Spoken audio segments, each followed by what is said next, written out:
Hello everyone, makeup knowledge day 13. तर चला आज बघूया स्किन अंडरटोन कोणकोणत्या प्रकारचे आहे.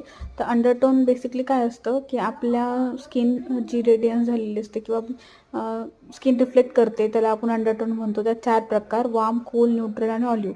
वॉर्म अंडरटोन हा बेसिकली असा येल्लो लुमिनेट करतो, येल्लो शाईन करतो आणि तो नॅचरली वॉर्मनेस, येल्लोनेस त्याच्या स्किनवर जाणवतो आणि त्याच्यावर टॅनिंग पण खूप लवकर होतो. त्यानंतर कूल अंडरटोन हा पिंकिश रिफ्लेक्ट करतो, पिंक टोन रिफ्लेक्ट करतो आणि मोस्टली हा म्हणजे पिंक टोन रिफ्लेक्ट केल्यानंतर मीडियम फेअर स्किन टोन आपल्याला पाहायला मिळतो आणि इझिली बर्न होण्याची शक्यता असते, तेही सनलाईटमुळं.